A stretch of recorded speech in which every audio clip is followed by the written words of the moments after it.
നമ്മുടെ ചില ധാരണകൾ തിരുത്തപ്പെടുകയും ചിന്താഗതികളാകുന്ന മതിലുകൾ ഇടിയപ്പെടുകയും ചെയ്താൽ ഇപ്പോൾ നാം ആയിരിക്കുന്ന സാഹചര്യങ്ങളിൽ നിന്ന് വിഭിന്നമായി ദൈവത്തിൻ്റെ ആത്മാവ് നമ്മളെ അതിശക്തമായി ഉപയോഗിക്കുവാനായിട്ട് തുടങ്ങും. പല സമയങ്ങളിലും നമ്മുടെ മനോഭാവങ്ങളും നമ്മുടെ ചിന്താഗതികളും ദൈവഹിതപ്രകാരമുള്ള ചില ഇടപെടലുകൾക്ക് തടസ്സമായിട്ട് നിൽക്കാറുണ്ട്. ഇന്ന് അതെങ്ങനെ തടസ്സമായി നിൽക്കുന്നുവെന്നും അതെങ്ങനെയാണ് മാറ്റപ്പെടേണ്ടതെന്നും തിരുവചന അടിസ്ഥാനത്തിൽ നാം ചിന്തിക്കുവാനായിട്ട് പോവുകയാണ്. ഒരു വളരെ ചെറിയ ഒരു കൂട്ടത്തിൽ നിന്ന് ലക്ഷക്കണക്കിന് ആളുകളുള്ള ഒരു വലിയ കൂട്ടമായി ദൈവസഭ വളർന്നതിൻ്റെ ചരിത്രം രേഖപ്പെടുത്തിയിരിക്കുന്ന പുസ്തകമാണ് പുതിയ നിയമത്തിലെ ഏക ചരിത്ര ഗ്രന്ഥമായ അപ്പോസ്തലപ്രവൃത്തി. ഈ പുസ്തകത്തെ പരിശുദ്ധാത്മാവിൻ്റെ പുസ്തകമെന്ന് വേണമെങ്കിൽ വിളിക്കാം. ഒരുപാട് ചിന്തകൾ നമുക്ക് നൽകിത്തരുന്ന ഒരു പുസ്തകമാണ് അപ്പോസ്തലപ്രവൃത്തി. ഈ പുസ്തകത്തിൻ്റെ അകത്ത് ധാരണകൾ തിരുത്തപ്പെട്ടതുകൊണ്ട്, ഞാൻ മുമ്പ് പറഞ്ഞതുപോലെ ചിന്താഗതികളിൽ വന്ന മാറ്റങ്ങൾ കൊണ്ട് ഒരു ഘട്ടത്തിൽ നിന്ന് അടുത്ത ഘട്ടത്തിലേക്ക് അതേ സഭയുടെ വളർച്ച മാറ്റപ്പെടുകയും അത് ദ്രുതഗതിയിലായി തീരുകയും ചെയ്തു. ഈ രണ്ട് സംഭവങ്ങൾ സഭയുടെ വളർച്ചയുടെ ചരിത്രത്തിൻ്റെ താളുകളിൽ രേഖപ്പെടുത്തിയിരിക്കുന്നതാണ്. ഞാനത് പറയുമ്പോൾ എത്രത്തോളം അത് ഗൗരവമുള്ളതാണെന്ന് നിങ്ങൾക്ക് മനസ്സിലാകും. വളരെ ശ്രദ്ധാപൂർവം ദൈവത്തിൻ്റെ ആത്മാവിന് ഈ തിരുവചനത്തിലൂടെ നിങ്ങൾ ദൈവത്താൽ ഉപയോഗിക്കപ്പെടുവാൻ ആഗ്രഹിക്കുന്നയാളാണെങ്കിൽ ഈ സന്ദേശം ശാന്തമായിട്ട് ശ്രവിക്കുക. ഇത് കേട്ടതിന് ശേഷം ദൈവസന്നിധിയിൽ ഒന്നുകൂടി ഏൽപ്പിച്ചു കൊടുത്ത് പ്രാർത്ഥിച്ച് സമർപ്പിക്കുക. യഹൂദന്മാരുടെ ഇടയിൽ മാത്രം ഒതുങ്ങി നിന്നൊരു കൂട്ടമായിരുന്നു ആദിമ ക്രൈസ്തവരുടെ സഭ. പക്ഷെ അവിടെ നിന്ന് ജാതികളിലേക്ക് ദൈവം ഇതിൻ്റെ വളർച്ചയെ മാറ്റിയപ്പോൾ, അല്ലെങ്കിൽ ചില മതിലുകൾ ഇടിയപ്പെട്ടപ്പോൾ ജാതികളിലേക്ക് ഈ ദൈവസഭ പോവുകയും, ഞാൻ പ്രാരംഭത്തിൽ പറഞ്ഞതുപോലെ ദ്രുതഗതിയിൽ അതിൻ്റെ വളർച്ച ഉണ്ടാകുകയും ചെയ്തു. അത്തരത്തിലുള്ള ചില സങ്കുചിതമായ മനോഭാവങ്ങളെ എങ്ങനെയാണ് ദൈവം പൊളിച്ചു കളഞ്ഞതെന്നും അവരെ എങ്ങനെയാണ് ദൈവം ഉപയോഗിച്ചതെന്നുമുള്ള രണ്ട് കാര്യങ്ങളാണ് ഇന്ന് നമ്മൾ ചിന്തിക്കുവാനായിട്ട് പോകുന്നത്. അതിൽ ഒന്ന്, അപ്പോസ്തലപ്രവൃത്തി 10-ാം അധ്യായത്തിൽ രേഖപ്പെടുത്തിയിരിക്കുന്ന കൊർനെല്യോസിന്റെ ഭവനത്തിലേക്കുള്ള പത്രോസിന്റെ വരവും, അതിനുശേഷം അദ്ദേഹം അവിടെ ദൈവവചനം പ്രസംഗിച്ചപ്പോൾ പരിശുദ്ധാത്മാവ് അവരുടെ മേൽ വന്ന് ജാതികളിലേക്ക് അതേ പരിശുദ്ധാത്മാവിൻ്റെ ആ ഒരു വരവും അവർ രക്ഷിക്കപ്പെടുന്നതും, അങ്ങനെ അടുത്ത ഒരു ഘട്ടത്തിലേക്കുള്ള ദൈവസഭയുടെ വളർച്ചയുമാണ്. രണ്ടാമത്തേത്, യെരുശലേം സഭയിൽ മാത്രമായി സഭയുടെ ആ ഒരു നേതൃത്വം ഒതുങ്ങി നിന്നപ്പോൾ യെരുശലേമിൽ നിന്ന് അന്ത്യോക്യയിലേക്ക് സഭയുടെ വളർച്ച എത്തുകയും, അല്ലെങ്കിൽ അന്ത്യോക്യ സഭ രൂപപ്പെട്ട് അവിടെ നിന്ന് അടുത്ത യെരുശലേം സഭയ്ക്ക് പോലും ചെയ്യുവാൻ കഴിയാതിരുന്ന 3 ശക്തമായ മിഷനറി യാത്രകൾ നടത്തപ്പെടുകയും ചെയ്തൊരു ചരിത്രം അപ്പോസ്തലപ്രവൃത്തികളിൽ രേഖപ്പെടുത്തിയിട്ടുണ്ട്. ഈ രണ്ട് സംഭവങ്ങൾ കുറഞ്ഞ സമയത്തിനുള്ളിൽ നമ്മൾ ചിന്തിക്കുവാനായിട്ട് പോവുകയാണ്. വീഡിയോ മുഴുവനും കാണുക, സ്കിപ്പ് ചെയ്യാതെ. ഒരു ബൈബിൾ സമീപത്തെടുത്തു വെക്കുക. ഏറ്റവും ഒടുവിൽ ഒരു സമർപ്പണ പ്രാർത്ഥനയോടുകൂടി ഈ സന്ദേശം നമുക്ക് അവസാനിപ്പിക്കാം. വേഗത്തിൽ വളരെ ഷോർട്ടാക്കി പറയാനായിട്ട് ആഗ്രഹിക്കുകയാണ്. പെട്ടെന്ന് ഈ വേദഭാഗത്തിലേക്ക് പോകാം.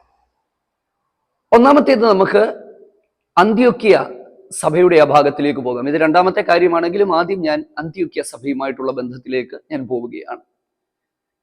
ക്രിസ്ത്യാനികൾക്ക്, അല്ലെങ്കിൽ ആദ്യം ക്രിസ്ത്യാനികൾ എന്നുള്ള പേര് ലഭിച്ചത് അന്ത്യോക്യയിൽ വെച്ചാണ്. ക്രിസ്ത്യാനികൾ എന്നുള്ള വിളിപ്പേര് തന്നെ ഉണ്ടായത് അന്ത്യോക്യയിൽ വെച്ചാണ്. ഞാൻ പറഞ്ഞു, ദൈവസഭയുടെ ചരിത്രത്തിൻ്റെ അകത്ത് 3 മിഷനറി യാത്രകൾക്ക് നേതൃത്വം വഹിച്ച സഭയാണ് അന്ത്യോക്യ സഭ. ഈ അന്ത്യോക്യ സഭ രൂപപ്പെടുവാനുള്ള കാരണം എന്താണ്?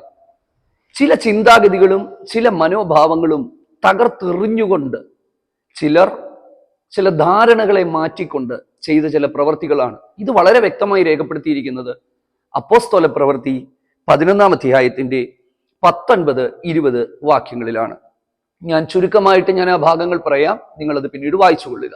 സ്തേഫാനോസ് നിമിത്തം ഉണ്ടായ ഉപദ്രവങ്ങൾ ഹേതുവായി ചിതറിപ്പോയവരൊക്കെ അവർ വചനം സംസാരിച്ചുകൊണ്ട് പല സ്ഥലങ്ങളിലേക്ക് പോയി. പക്ഷെ അവിടെ രേഖപ്പെടുത്തിയിരിക്കുന്ന ഒരു കാര്യം, യഹൂദന്മാരോട് മാത്രമാണ് അവർ വചനം സംസാരിച്ചത്, മറ്റാരോടും അവർ സംസാരിക്കുന്നില്ല. എന്നാൽ ചിലർ യവനന്മാരോട് കർത്താവിനെ കുറിച്ചുള്ള സുവിശേഷം അറിയിച്ചു. കർത്താവിന്റെ കൈ അവരോടുകൂടി ഉണ്ടായിരുന്നു. വിശ്വസിച്ചവരുടെ വലിയൊരു കൂട്ടം കർത്താവിങ്കിലേക്ക് തിരിഞ്ഞു. നോക്കിക്കേ, ചിതറിപ്പോയവർ, അവരുടെ മനോഭാവം, അവരുടെ ചിന്താഗതികൾ എന്തായിരുന്നു? അവർ യഹൂദന്മാരോട് മാത്രമേ സുവിശേഷം പറയത്തുള്ളൂ. പക്ഷെ ഇവിടെ ചിലർ ആ ചട്ടക്കൂടുകളെ ഭേദിച്ചുകൊണ്ട് യവനന്മാരോട് അല്ലെങ്കിൽ ഗ്രീക്കുകാരോട് സുവിശേഷം അറിയിക്കുകയും വലിയൊരു കൂട്ടം കർത്താവിങ്കിലേക്ക് തിരിയുകയും ചെയ്തു.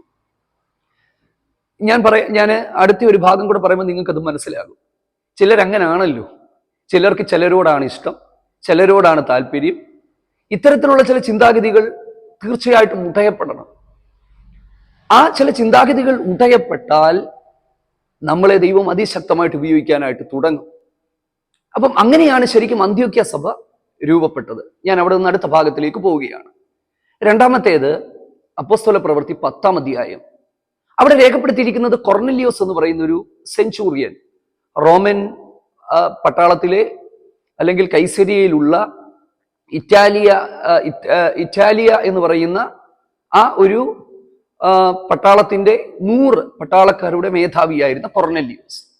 ഈ കൊർനെലിയോസിനെ കുറിച്ച് രേഖപ്പെടുത്തിയിരിക്കുന്നത് ഇദ്ദേഹം ദൈവഭക്തനായിരുന്നു, വളരെ ധർമ്മം കൊടുക്കുന്നവനായിരുന്നു, അതേസമയം എപ്പോഴും പ്രാർത്ഥിക്കുന്ന വ്യക്തിയായിരുന്നു. പക്ഷെ അദ്ദേഹത്തിന്റെ പ്രാർത്ഥനകളും അദ്ദേഹത്തിന്റെ ധർമ്മം കൊടുക്കലും അദ്ദേഹത്തിന്റെ നല്ല സാക്ഷ്യം കൊണ്ടൊന്നും താൻ രക്ഷിക്കപ്പെടത്തില്ലെന്ന് മനസ്സിലാക്കിയ ദൈവം ഒരു ദൂതനെ തൻ്റെ പ്രാർത്ഥനാ മുറിയിലേക്ക് അയച്ചിട്ട് അദ്ദേഹത്തോട് പറയുകയാണ്, നീ പത്രോസ് എന്ന് പറയുന്ന ഒരു വ്യക്തിയെ വരുത്തുക. ആ പത്രോസ് വന്ന് നിന്നോട്, നീയും നിന്റെ ഗൃഹവും രക്ഷിക്കപ്പെടുവാനുള്ള വചനങ്ങൾ നിന്നോട് പറയുമെന്ന് പറഞ്ഞു.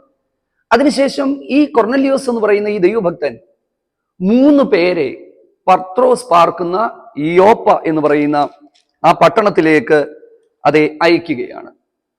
അതേസമയം തന്നെ മറ്റൊരു സംഭവം സമാന്തരമായി നടക്കുകയാണ്. 10-ാം അധ്യായത്തിന്റെ 9-ാമത്തെ വാക്യത്തിൽ പത്രോസ് ആ യോപ്പയിൽ ആയിരിക്കുമ്പോൾ അദ്ദേഹം 6-ാം മണി നേരത്ത് പ്രാർത്ഥിക്കുവാനായിട്ട് വെൺമാടത്തിലേക്ക് കയറുകയാണ്. 6-ാം മണി നേരം എന്ന് പറയുന്നത് ഉച്ചയ്ക്ക് 12 മണിയാണ്.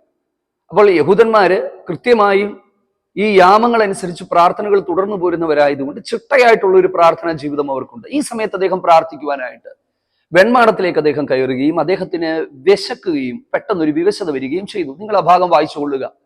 അവിടെ എഴുതിയിരിക്കുന്നത്, അദ്ദേഹം പെട്ടെന്ന് കണ്ടത് ആകാശത്തു നിന്ന് 4 കോണും കെട്ടിയ ഒരു പെട്ടി പോലെ ഒരു സാധനം അല്ലെങ്കിൽ ഒരു പാത്രം താഴേക്ക് ഇറങ്ങി വരുന്നതും ആ പാത്രത്തിന്റെ അകത്ത് ഭൂമിയിലെ സകല മൃഗങ്ങളും 4 കാലികളും എല്ലാം അതിൻ്റെ അകത്തുണ്ട്. പത്രോസിനോട് ദൈവം പറയുകയാണ്, നീ എഴുന്നേറ്റ് അറുത്ത് തിന്ന്, അറുത്ത് തിന്നുക എന്ന് പറയുന്ന ഒരു ശബ്ദമുണ്ടായി. ഈ കാണുന്നതിനെ അറുത്ത് തിന്നാൻ പറഞ്ഞു. ഇതൊരു ദർശനമാണ്, അദ്ദേഹത്തിനുണ്ടായ ഒരു കാഴ്ചയാണ്. അപ്പൊ നമ്മളിവിടെ കാണുന്നത്, പത്രോസ് പറഞ്ഞില്ല ഞാൻ കഴിക്കത്തില്ല. ദൈവം പറഞ്ഞ വാക്കുകൾ ശ്രദ്ധിക്കുക. ദൈവം ശുദ്ധമെന്ന് പറഞ്ഞതിനെ നീ മലിനമെന്ന് വിചാരിക്കരുത്. ദൈവം ശുദ്ധീകരിച്ചതിനെ നീ മലിനമെന്ന് വിചാരിക്കരുത്. 3 പ്രാവശ്യം ഇത് ഉണ്ടാകുന്നു. പത്രോസ് അതിനെ നിഷേധിക്കുന്നു, ഈ പാത്രം വലിച്ചെടുക്കുന്നു. ഈ ദർശനം കണ്ട പത്രോസിന് ഇതെന്താണെന്ന് മനസ്സിലാകുന്നില്ല. അദ്ദേഹം ഇതിനെക്കുറിച്ച് ചിന്തിച്ചുകൊണ്ടിരുന്നപ്പോഴാണ് ഇദ്ദേഹത്തെ തിരക്കി കൊർനെലിയോസിന്റെ വീട്ടിൽ നിന്ന് 3 പേരെത്തുകയാണ്. അപ്പം ശരിക്കും പറഞ്ഞാൽ പത്രോസിന്റെ ചില ചിന്താഗതികളെ ദൈവം തിരുത്തുകയാണ്. ഞാനത് വ്യക്തമായിട്ട് പെട്ടെന്ന് നിങ്ങളോട് പറഞ്ഞു തരാം. പത്രോസിനെ സംബന്ധിച്ചിടത്തോളം അദ്ദേഹം ഒരു യാഥാസ്ഥിതിക യഹൂദനാണ്. യാഥാസ്ഥിതിക യഹൂദൻ എന്ന് പറയുമ്പോൾ അന്യജാതിക്കാരായ അല്ലെങ്കിൽ യഹൂദന്മാരല്ലാത്തവരുടെ വീടുകളിൽ പോവുകയോ അവരുമായി സഹവാസം നടത്തുകയോ അവരുടെ വീട്ടിൽ നിന്ന് ഭക്ഷണം കഴിക്കുകയോ, എന്തിനേറെ പറയുന്ന ഒരു ഗ്ലാസ് വെള്ളം പോലും വാങ്ങി കുടിക്കത്തില്ല. അപ്പൊ പത്രോസിന്റെ ചിന്താഗതി നിങ്ങളൊന്ന് നോക്കിക്കേ, ഇങ്ങനെ ഒരു ചിന്താഗതിയാണ്. പക്ഷെ ഇദ്ദേഹം വളരെ ശക്തമായി കൊണ്ടിരുന്ന ഒരാളാണെന്ന് നമ്മൾ മനസ്സിലാക്കണം. അപ്പോസ്തല പ്രവൃത്തി ആരംഭ അധ്യായങ്ങളിൽ പരിശുദ്ധാത്മാവിനാൽ നിറഞ്ഞ് മുന്നിൽ നിന്ന് പ്രസംഗിച്ച് 3000 5000 ദൈവസഭയിലേക്ക് വരുവാൻ തക്കവണ്ണം പരിശുദ്ധാത്മാവിനാൽ നിയന്ത്രിക്കപ്പെട്ട വ്യക്തിയാണ് പത്രോസ്.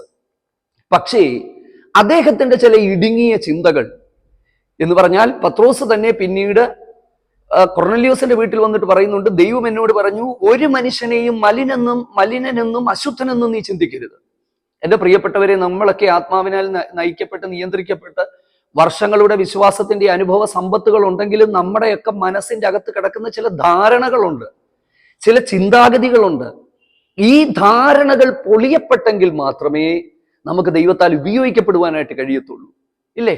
ഞാൻ കേട്ടിട്ടുണ്ട്, ചിലരുടെ വീടുകളിൽ പോയാൽ വെള്ളം വാങ്ങി കുടിക്കത്തില്ല, ചിലർക്ക് ചിലരുടെ വീടുകൾ വെറുപ്പാണ്, ചിലർക്ക് ചില കമ്മ്യൂണിറ്റികളെ ഇഷ്ടമല്ലാത്തവരുണ്ട്.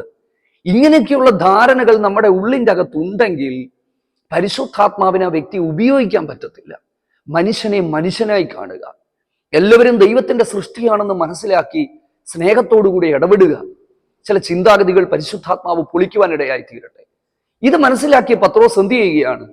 വേഗത്തിൽ കൊർന്നല്യോസിന്റെ വീട്ടിൽ ചെല്ലുന്നതും അവിടെ ഒരു വലിയ ജനസമൂഹം കൊർന്നല്യോസിനെ കാത്തിരിക്കുകയും ചെയ്യുന്നു, ഈ പത്രോസിനെ കാത്തിരിക്കുകയും ചെയ്യുന്നു. പത്രോസ് പറയുന്നുണ്ട്, ഞാൻ ഒരിക്കലും നിങ്ങളുടെ അടുത്ത് വരത്തില്ലായിരുന്നു, എന്റെ ചിന്താഗതികളെ ദൈവം തിരുത്തിയത് കൊണ്ടാണ് ഞാൻ വന്നത്. അദ്ദേഹം അവിടെ വചനം പ്രസംഗിക്കാൻ തുടങ്ങിയപ്പോൾ അവിടെ ഇരുന്ന ജാതികളായ വ്യക്തികൾ പരിശുദ്ധാത്മാവിനാൽ നിറയുകയും അന്യഭാഷകളിൽ സംസാരിക്കുകയും ചെയ്തു. ഇത് കണ്ട പത്രോസിന് ഭയങ്കര അത്ഭുതമായി പോയി. കാരണം എന്താ? ഒരുപാട് ദിവസങ്ങൾ കാത്തിരുന്ന് കിട്ടിയതാണ് അവർക്കൊക്കെ പരിശുദ്ധാത്മാവിനെ. പക്ഷെ ഇവിടെ വചനം കേട്ടപ്പോൾ സഡൻലി ദൈവാത്മാവ് അവരുടെ മേൽ വന്നപ്പോൾ പത്രോസിന് വീണ്ടും ചില കാര്യങ്ങൾ മനസ്സിലായി. ഞങ്ങൾക്ക് ആത്മാവിനെ തന്ന ദൈവം ജാതികൾക്കും ആത്മാവിനെ കൊടുക്കും. ഉടനടി എന്താണ് സംഭവിക്കുന്നത്? അവരെ സ്നാനം കഴിപ്പിച്ചുവെന്നാണ് രേഖപ്പെടുത്തിയിരിക്കുന്നത്. 10-ാം അധ്യായം അതിന്റെ 47-ാമത്തെ വാക്യം, നമ്മെ പോലെ പരിശുദ്ധാത്മാവ് ലഭിച്ച ഇവരെ സ്നാനം കഴിപ്പിക്കാതെ വണ്ണം വെള്ളം വിലക്കുവാൻ ആർക്ക് കഴിയുമെന്ന് പറഞ്ഞ് പത്രോസ് അവരെ യേശു ക്രിസ്തുവിന്റെ നാമത്തിൽ സ്നാനം കഴിപ്പിക്കുവാൻ കൽപ്പിക്കുകയും അവർ സ്നാനപ്പെടുകയും ചെയ്തു. ഇതിൻ്റെ അകത്തു നിന്ന് 2-3 ചിന്തകൾ ഞാൻ വേഗത്തിൽ മുൻപോട്ട് നിങ്ങളുമായിട്ട് പറയാം. അപ്പൊ ഞാൻ പറഞ്ഞു, 10-ാം അധ്യായത്തിലാണ് യഹൂദന്മാരിൽ നിന്ന് ജാതികളിലേക്ക് സഭയുടെ വളർച്ച ആരംഭിക്കുന്നത്. 11-ാം അധ്യായത്തിൽ ചില പരിച്ഛേദനക്കാർ പത്രോസിനെ ചോദ്യം ചെയ്യുന്നുണ്ട്, എന്തിന് നീ ജാതികളുടെ അരികിൽ പോയി? അന്നേരം പത്രോസ് ഇതെല്ലാം വിവരിച്ച് പറയുന്നുണ്ട്, ഞാൻ അവിടെ പോയി ദൈവം എന്നോട് പറഞ്ഞിട്ടാണ് പോകുന്നത്, ഈ കാര്യങ്ങളൊക്കെ നടക്കുന്നതിനെ തടയാൻ നമുക്ക് ആർക്ക് കഴിയുമെന്ന് പറഞ്ഞപ്പോൾ പരിച്ഛേദനക്കാർ മിണ്ടാതെ ഇരിക്കുന്നു എന്ന് നമുക്ക്. അപ്പം അന്നും ഇന്നും ഈ ഇടുങ്ങിയ ചിന്താഗതികളിൽ ജീവിക്കുന്നവരുണ്ട്, അവരവിടെ ഇരിക്കത്തേ ഉള്ളൂ. പക്ഷെ എൻ്റെ പ്രിയപ്പെട്ടവരെ, ഞാൻ വളരെ സ്നേഹത്തോടെ നിങ്ങളോട് പറയാം, നമ്മുടെ ഇടുങ്ങിയ ചിന്താഗതികൾ മാറ്റാൻ നമ്മൾ തയ്യാറായാൽ ദൈവം നമ്മളെ ഉപയോഗിക്കും. 2-ാമത്തെ കാര്യം എന്ന് പറയുന്നത്, അതെ, നമ്മുടെ പ്രവർത്തികൾ കൊണ്ട് നമുക്കൊരിക്കലും രക്ഷിക്കപ്പെടുവാനായിട്ട് കഴിയത്തില്ല. ചിലർ പറയും, നല്ല പ്രവർത്തികൾ ചെയ്ത് ജീവിച്ചാൽ പോരെ. കൊർന്നല്യോസ് നല്ല വ്യക്തിയാണ്, പ്രാർത്ഥിക്കുന്നവനായിരുന്നു, ഒരുപാട് ധർമ്മം കൊടുക്കുന്നവനായിരുന്നു, ദൈവഭക്തനായിരുന്നു. പക്ഷേ അതൊന്നും പോരായിരുന്നു. യേശു ക്രിസ്തുവിൽ വിശ്വസിക്കണമായിരുന്നു, പരിശുദ്ധാത്മാവിനെ പ്രാപിക്കണമായിരുന്നു, സ്നാനമേൽക്കണമായിരുന്നു. ഇതെല്ലാം ആവശ്യമാണ്. അതുകൊണ്ട് ഞാൻ എൻ്റെ പ്രിയപ്പെട്ടവരോട് പറയാം, നമ്മുടെ കഴിവുകൾ കൊണ്ടോ നമ്മുടെ മിടുക്കുകൾ കൊണ്ടോ അല്ല നാം രക്ഷിക്കപ്പെടുന്നത്. സുവിശേഷത്താൽ മാത്രമാണ് രക്ഷ. ദൂതന്മാർക്ക് പോലും സുവിശേഷം അറിയിക്കാൻ പറ്റത്തില്ലെന്നുള്ളതിന്റെ തെളിവാണ് കൊർന്നല്യോസിന് ദർശനത്തിൽ വന്ന ദൈവദൂതൻ പറയുന്ന ഒരു കാര്യമുണ്ട്, ഈ പത്രോസിനെ വരുത്തുക. കാരണം ഞാൻ എൻ്റെ പ്രിയപ്പെട്ടവരോട് പറയാം, സുവിശേഷീകരണം എന്ന് പറയുന്ന ആ ദൗത്യത്തെ നമുക്ക് ഏറ്റെടുത്തുകൊണ്ട് നമുക്ക് മുൻപോട്ട് പോകാം. നമ്മുടെ ചിന്താഗതികൾ ഉടയപ്പെടട്ടെ, നമ്മുടെ മനോഭാവങ്ങൾ മാറട്ടെ. ഒരു മനുഷ്യനെയും അതേ നികൃഷ്ടനെന്നോ മലിനനെന്നോ എണ്ണാതെ ചില ചിന്താഗതികൾ തിരുത്തപ്പെട്ടാൽ, ചില സങ്കുചിതമായ മനോഭാവങ്ങൾ മാറ്റപ്പെട്ടാൽ, കഴിഞ്ഞ നാളുകളിൽ നിന്ന് വ്യത്യസ്തമായി പരിശുദ്ധാത്മാവ് നമ്മളെ ശക്തമായിട്ട് ഉപയോഗിക്കും. ഈ സന്ദേശം തീർച്ചയായിട്ടും ഞാൻ വിശ്വസിക്കുന്നു ചില പ്രിയപ്പെട്ടവരോടുള്ള പരിശുദ്ധാത്മാവിന്റെ വളരെ ശക്തമായ സന്ദേശമാണ്. എൻ്റെയൊക്കെ ജീവിതത്തിൻ്റെ അകത്ത് ഒത്തിരി ചിന്താഗതികൾ ദൈവം ഉടച്ചു കളഞ്ഞിട്ടുണ്ട്, ഇപ്പോഴും ഉടച്ചുകൊണ്ടിരിക്കുകയാണ്. അതിൻ്റെ അർത്ഥം നമ്മൾ എല്ലാ തരത്തിലുള്ള ആളുകളുമായി ബന്ധപ്പെട്ട് അവരുടെ ആചാരാനുഷ്ഠാനങ്ങളിൽ പോയി അവരുമായി ജീവിക്കണം എന്നുള്ളതല്ല. ആ ഒരു അർത്ഥത്തിലല്ല ഞാൻ പറഞ്ഞത്. കർത്താവ് നമ്മളെല്ലാവരെയും സഹായിക്കട്ടെ. ഒരു നിമിഷം നമുക്ക് ദൈവത്തോട് പ്രാർത്ഥിക്കാം. കർത്താവേ, ഞങ്ങളുടെ ചിന്താഗതികളെ ദൈവം ഉടയ്ക്കണമേ. സ്വർഗീയ പിതാവേ, ഈ സന്ദേശം കേട്ടുകൊണ്ടിരിക്കുന്ന എല്ലാ പ്രിയപ്പെട്ടവർക്ക് വേണ്ടി പ്രാർത്ഥിക്കുന്നു. ആമേൻ. ഞങ്ങളുടെയൊക്കെ ജീവിതത്തിന്റെ അകത്ത് ചില ചിന്താഗതികളെ, മനോഭാവങ്ങളെ കർത്താവ് ഉടച്ചു കളഞ്ഞ് അങ്ങ് ആഗ്രഹിക്കുന്ന നിലയിൽ പ്രയോജനപ്പെടുവാൻ ഞങ്ങൾക്ക് ഓരോരുത്തർക്കും കൃപ നൽകണമേ. അങ്ങയുടെ ജനത്തെ അനുഗ്രഹിച്ചു പ്രാർത്ഥിക്കുന്നു. അങ്ങയുടെ പുത്രന്റെ നാമത്തിൽ അപേക്ഷിക്കുന്നു. ദയ തോന്നി ഉത്തരമരുളണം പിതാവേ. ആമേൻ. God bless you. ദൈവം നമ്മളെ സഹായിക്കട്ടെ. അടുത്ത സന്ദേശവുമായിട്ട് കർത്താവ് അനുവദിക്കുന്നെങ്കിൽ ഒരുമിച്ച് കാണാം. ആമേൻ.